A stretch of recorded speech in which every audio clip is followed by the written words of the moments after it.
સ્વાગત છે મિત્રો તમારું અમારી યુટ્યુબ ચેનલ પર। મિત્રો હાલમાં જ ગુજરાત ગૌણ સેવા પસંદગી મંડળ દ્વારા ખૂબ જ મોટા અપડેટ સામે આવ્યા છે, જેમાં મિત્રો સબ એકાઉન્ટન્ટ, સબ ઓડિટર તથા એકાઉન્ટર ઓડિટરની ભરતી માટેની જાહેરાત કરવામાં આવેલ છે। તો મિત્રો આજે તેની વિગતવાર ચર્ચા કરવાના છીએ। શરૂ કરતાં પહેલાં મિત્રો ચેનલ પર નવા હોય તો ચેનલને સબસ્ક્રાઈબ કરવાની સાથે ઓલ નોટિફિકેશન બેલ આઇકોનને પ્રેસ કરવાનું ભૂલતા નહીં, જેથી કરીને આ પ્રમાણેના જેવા વિડીયો ચેનલ પર મૂકીએ કે તરત તમને નોટિફિકેશન મળી રહે।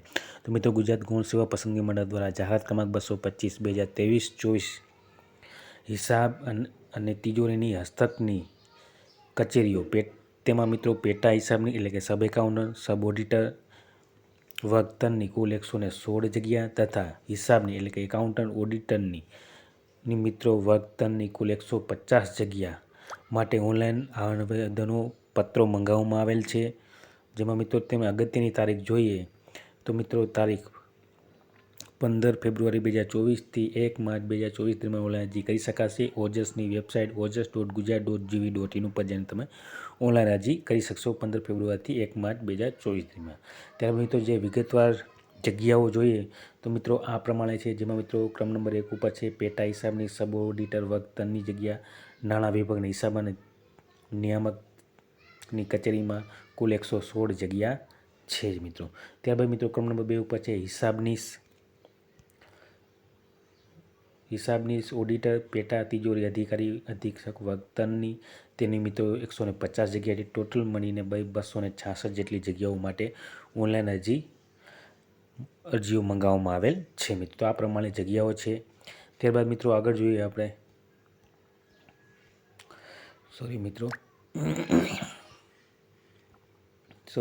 ત્યારબાદ આપણે આ જોઈએ તો મિત્રો જે શૈક્ષણિક લાયકાત રહેશે તે આ પ્રમાણે રહેશે મિત્રો। ત્યારબાદ આપણે પગાર ધોરણ જોઈએ તો પગાર ધોરણ આ પ્રમાણે રહેશે, જેમાં મિત્રો પેટા હિસાબની અને સબ ઓડિટર વર્ગ 3ની પગાર ધોરણ પ્રથમ 5 વર્ષ માટે 26,000 રહેશે અને ત્યારબાદ હિસાબની અને ઓડિટર વર્ગ 3નું મિત્રો 49,600 રૂપિયા 5 વર્ષ ફિક્સ પગાર રહેશે। તો આ પ્રમાણે પગાર ધોરણ રહેશે મિત્રો। ત્યારબાદ મિત્રો વય મર્યાદા જોઈએ તો વય મર્યાદા મિત્રો અરજી સ્વીકારની છેલ્લી તારીખના રોજ ઉમેદવારની ઉંમર 20 વર્ષથી ઓછી અને 35 વર્ષથી વધુ હોવી જોઈએ નહીં મિત્રો, સબ ઓડિટર અને સબ એકાઉન્ટ તથા એકાઉન્ટ અને ઓડિટર બંને માટે। ત્યારબાદ મિત્રો શૈક્ષણિક લાયકાત જોઈએ તો મિત્રો શૈક્ષણિક લાયકાતમાં મિત્રો degree in bachelor of business administration તથા બેચલર ઓફ કોમ્પ્યુટર એપ્લિકેશન અથવા તો બેચલર ઓફ કોમર્સ અથવા તો bachelor of science mathematics statistics, bachelor of arts statistics economic mathematics સાથે ગ્રેજ્યુએશન પાસ કરેલ હોવું જોઈએ। જેમાં મિત્રો જોઈએ તો બેચલર ઓફ આર્ટ્સ મિત્રો મેથેમેટિક્સ ઇકોનોમિક અથવા સ્ટેટિસ્ટિક્સ સબ્જેક્ટ સાથે પાસ કરવું જોઈએ।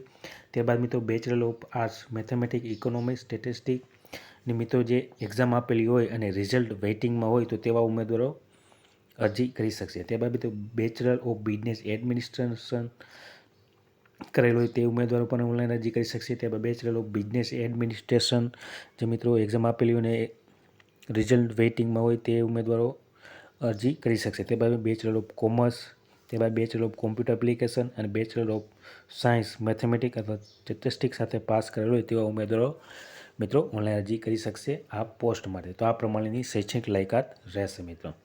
ત્યારબાદ મિત્રો જોઈએ તો અગત્યની નોંધ છે કે બીએસસી એટલે કે CNIT તથા MSc CNITના ડિગ્રી ધારક ઉમેદવારો આ જગ્યા માટે લાયક ગણવામાં આવેલ નથી મિત્રો।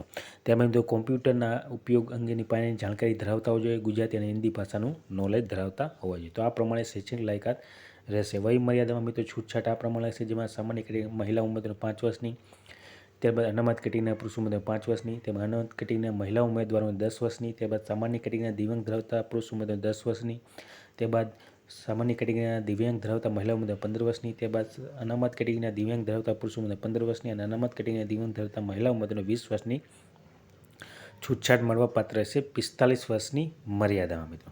ત્યારબાદ મિત્રો જે સામાજિક અને શૈક્ષણિક રીતે પછાત વર્ગના જે ઉમેદવારો છે તેઓ મિત્રો તેની ક્રિમિનલ સર્ટિફિકેટ જે હોવું જોઈએ તે મિત્રો 1/4/2021થી 1 માર્ચ 2024 દરમિયાન મેળવેલ હોવું જોઈએ, તો તેમને અનામતનો લાભ મળવાપાત્ર રહેશે ક્રિમિનલ સર્ટિફિકેટ। તેમાં મિત્રો EWS કેટેગરીના જે ઉમેદવારો છે તે 3 વર્ષ સુધી માન્ય ગણવામાં આવશે। તેઓએ મિત્રો 1 માર્ચ 2021થી 1 માર્ચ 2024 દરમિયાન તે સર્ટિફિકેટ મેળવેલું હોવું જોઈએ EWS કેટેગરી ઉમેદવાર માટે. ત્યારબાદ મિત્રો આગળ જોઈએ આપણે મિત્રો જે શૈક્ષણિક લાયકાત વય મર્યાદા અને અન્ય લાયકાત નિર્ધારિત તારીખ 1 માર્ચ 2024ની તારીખને ધ્યાનમાં લેવામાં આવશે. મિત્રો કોમ્પ્યુટરની જાણકારી જોઈએ તો કોમ્પ્યુટરમાં મિત્રો આ પ્રમાણેનો કોર્સ કરેલો હોવો જોઈએ, જેમાં મિત્રો કોમ્પ્યુટર અંગેનું બેઝિક નોલેજ ધરાવતા હોવો જોઈએ, કોઈપણ તાલીમ સંસ્થાનું પ્રમાણપત્ર માર્કશીટ ધરાવતા હોવા જોઈએ, માન્ય યુનિવર્સિટી અથવા સંસ્થામાં કોમ્પ્યુટર જ્ઞાન અંગેનો કોઈપણ ડિપ્લોમા અથવા ડિગ્રી સર્ટિફિકેટ કોર્સ કરેલો હોય તેવું અથવા તો ડિગ્રી કે ડિપ્લોમા અભ્યાસક્રમ કોમ્પ્યુટર એક વિષય તરીકે હોય તેવા પ્રમાણપત્રો અથવા તો ધોરણ 10 અને ધોરણ 12ની પરીક્ષામાં કોમ્પ્યુટર વિષય પાસ કરેલો તેવા પ્રમાણપત્રો ધરાવતા હોવા જોઈએ કોમ્પ્યુટરની જાણકારી અંગેનું. ત્યારબાદ મિત્રો જે પરીક્ષા ફી રહેશે તે આ પ્રમાણે રહેશે, જેમાં મિત્રો પરીક્ષા ફી દરેક ઉમેદવારો ભરવાની રહેશે, જેમાં મિત્રો બિન અનામત કેટેગરીના ઉમેદવારોએ પ્રાથમિક પરીક્ષા માટે 500 રૂપિયા ફી રહેશે અને ત્યારબાદ અનામત વર્ગના તમામ ઉમેદવારો માટે મિત્રો 400 રૂપિયા ફી રહેશે. અને ત્યારબાદ મિત્રો મુખ્ય પરીક્ષા માટે બિન અનામત વર્ગના ઉમેદવાર 600 રૂપિયા અને અનામત વર્ગના ઉમેદવારોને 500 રૂપિયા ફી રહેશે. અને મિત્રો આ પરીક્ષામાં ઉપસ્થિત રહેનાર ઉમેદવારોએ પરીક્ષા ફી પરત મળવાપાત્ર રહેશે, એટલે કે જે પણ ઉમેદવાર પરીક્ષા આપશે તેઓને આ ફી પાછી તેમના જ ખાતામાં જમા કરી દેવામાં આવશે. તો આ પ્રમાણે મિત્રો ફી ભરવાની રહેશે અને આ ફી મિત્રો તમે ઓનલાઈન ભરી શકશો, debit card, internet banking, UPI અથવા તો વોલેટ દ્વારા ઓનલાઈન તમે ફી ભરી શકશો. અને મિત્રો ફી ભરવાની છેલ્લી તારીખ 4 માર્ચ 2024 દરમિયાન તમે ઓનલાઈન ફી ભરી શકશો. ત્યારબાદ મિત્રો આગળ જોઈએ આપણે મિત્રો જે પરીક્ષા પદ્ધતિ રહેશે તે આ પ્રમાણે છે, જેમાં મિત્રો MCQ ટાઈપની કોમ્પ્યુટર બેઝ રિસ્પોન્સ ટેસ્ટ એટલે CBRT દ્વારા મલ્ટી સેશનમાં એક્ઝામ યોજવામાં આવશે. અને મિત્રો બીજા તબક્કાની મુખ્ય પરીક્ષા માટે લાયક થયેલ ઉમેદવાર મુખ્ય પરીક્ષા વલણાંક સ્વરૂપમાં 2 પેપરોની હશે.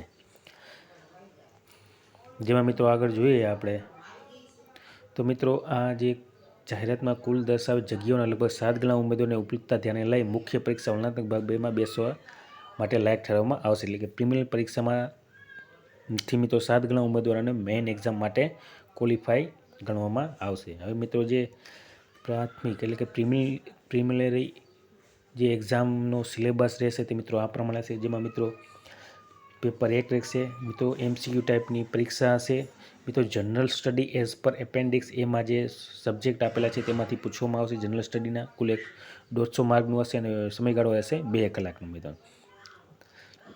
મિત્રો MCQ ટાઈપના પ્રશ્નો હશે, દરેકનો 1 માર્ક રહેશે અને નેગેટિવ માર્કિંગ 0.25 રહેશે.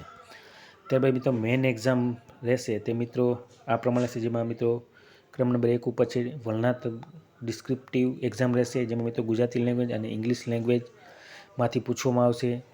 તેનો 100 માર્ક હશે, સમયગાળો 3 કલાક. ત્યારબાદ મિત્રો પેપર 2 રહેશે, જેમાં એકાઉન્ટ અને ઓડિટિંગ વિશે પૂછવામાં આવશે, જેનો પણ 100 માર્કનો રહેશે અને સમયગાળો 3 કલાકનો રહેશે. ત્યારબાદ મિત્રો જે સ્ટાન્ડર્ડ રાખવામાં આવેલ છે મિત્રો the standard of Gujarat paper shall be equivalent of Gujarat subject. તો મિત્રો ગુજરાત પેપરનું ધોરણ મુજબ ગુજરાતી વિષયોની સમકક્ષ હશે મિત્રો, અને ગુજરાત માધ્યમિક અને ઉચ્ચતર માધ્યમિક શિક્ષણ બોર્ડ 12નું ધોરણ હશે. ત્યારબાદ મિત્રો બી જોઈએ તો અંગ્રેજી પેપરનું ધોરણ 12ના અંગ્રેજી વિષય ઉચ્ચ સ્તરની સમકક્ષ હશે મિત્રો, અને ગુજરાતી માધ્યમિક અને ઉચ્ચતર માધ્યમિકનું ધોરણ હશે. ત્યારબાદ મિત્રો સી જોઈએ તો પેપર 2 એ એકાઉન્ટન્સી અને ઓડિટમાંથી પૂછવામાં આવશે અને અભ્યાસક્રમની પ્રમાણભૂત અને કોર્સ સામગ્રી ડિગ્રી લેવલની હશે મિત્રો. પેપરની સ્કીમ પરિશિષ્ટ 2માં દર્શાવેલ છે મિત્રો. અને ડી જોઈએ તો મિત્રો અભ્યાસક્રમની વિગતો પરિશિષ્ટ A અને Bમાં સૂચવ્યા મુજબની હોવી જોઈએ અને મુખ્ય પરીક્ષા માટેના પ્રશ્નપત્ર વર્ણનાત્મક પ્રકારના હશે. તો આ પ્રમાણે હશે મિત્રો. અને મિત્રો જે પ્રાથમિક કસોટી યોજવામાં આવશે તેમાં અહીંયા જે આપેલા ટોપિકમાંથી પૂછવામાં આવશે, જેમાં મિત્રો general study, general mental ability, ત્યારબાદ મિત્રો ગુજરાતી વ્યાકરણ, English grammar, statistics, mathematics, economic, finance, administration, management, international business, public administration, financial accounting, income tax act and good and service tax GSTમાંથી પ્રશ્નો પૂછવામાં આવશે. Cost and management accounting, finance, computer application auditing, company auditing. તો આ પ્રમાણે 150 માર્કનું મિત્રો અહીંયા જે ટોપિક આપેલા છે તેમાંથી પ્રશ્નો પૂછવામાં આવશે પ્રાથમિક કસોટીના. મિત્રો મેન એક્ઝામની વાત આપણે પછી કરશું, અત્યારે વિડીયો બહુ મોટો થઈ જશે, તેથી આપણે આગળ જોઈએ તો મિત્રો મેન સબ્જેક્ટના પણ જે એક્ઝામમાં જે પૂછવામાં આવશે તે ટોપિક આપેલા છે. તો મિત્રો આ પ્રમાણે મિત્રો જે પસંદગી યાદી તૈયાર કરવાની રહેશે. તે આ પ્રમાણે જેમાં મિત્રો મેઇન એક્ઝામ ભાગ 2માં મેળવેલ ગુણના આધારે તૈયાર કરવામાં આવશે. પ્રિલિમિનરી એક્ઝામિનેશન ભાગ 1ની પરીક્ષાની ફક્ત મેઇન એક્ઝામ ભાગ 2માં લાયક ઠરવા માટેની જ હોવાથી ભાગ 1ની પરીક્ષામાં મેળવેલ ગુણ પસંદગી માટે ધ્યાને લેવામાં આવશે નહીં. એટલે કે પ્રિલિમ પરીક્ષાના માર્ક ધ્યાનમાં લેવામાં આવશે નહીં. મેઇન એક્ઝામના જ માર્કના આધારે ફાઇનલ સિલેક્શન કરવામાં આવશે મિત્રો. ત્યારબાદ મિત્રો જે લઘુત્તમ લાયકી ધોરણ રહેશે તે મિત્રો પ્રિલિમિનરી એક્ઝામ માટે મિત્રો 40 માર્કનું રહેશે, 40% માર્કનું રહેશે. અને મેઇન એક્ઝામ જે ડિસ્ક્રિપ્ટિવ યોજવામાં આવશે તેનું પણ 40% માર્કનું રહેશે લઘુત્તમ લાયકી ધોરણ મિત્રો. ત્યારબાદ મિત્રો આગળ જોઈએ આપણે મિત્રો જે રમતગમતમાં રાષ્ટ્રીય, આંતરરાષ્ટ્રીય અથવા આંતર યુનિવર્સિટી અથવા અખિલ ભારત શાળા સંઘ દ્વારા યોજાતી સ્પર્ધામાં માત્ર પ્રતિનિધિત્વ કરેલ હોય તેવા ઉમેદવારને પસંદગીમાં અગ્રતા માટે તેમને નિયમો અનુસાર મેળવેલ કુલ ગુણના 5% ગુણ મેળવી આપવામાં આવશે. તો આ 3 મિત્રો સ્પર્ધામાં ભાગ લેનાર ઉમેદવારોને 5% ગુણ આપવામાં આવશે મિત્રો રમતગમતના. ત્યારબાદ મિત્રો આગળ જોઈએ આપણે મિત્રો ગુજરાત સરકાર દ્વારા જાહેર પરીક્ષામાં થતી ગેરરીતિ તથા પ્રશ્નપત્રો લીક થવાની બાબતો Gujarat public examination prevention of unfair means act 2023 અધિનિયમ માર્ચ 2023થી અમલી કરેલ છે અને સરકાર દ્વારા ઉચ્ચ અધિનિયમ એક્ઝામિનેશન ઓથોરિટી ગુજરાત ગૌણ સેવા પસંદગી મંડળનો પર સમાવેશ કરેલ છે મિત્રો. જરૂરી ફી સાથે અરજી કરનાર દરેક ઉમેદવાર અરજીની પ્રાથમિક ચકાસણી કરીને પ્રાથમિક કસોટી પ્રિલિમિનરી ટેસ્ટમાં કામચલાઉ ધોરણે બેસવા દેવામાં આવશે. અને ત્યારબાદ મિત્રો આપણે જોઈએ લાસ્ટમાં તો મિત્રો આ તારીખ 15 ફેબ્રુઆરી 2024ના રોજ ગુજરાત ગૌણ સેવા પસંદગી મંડળ દ્વારા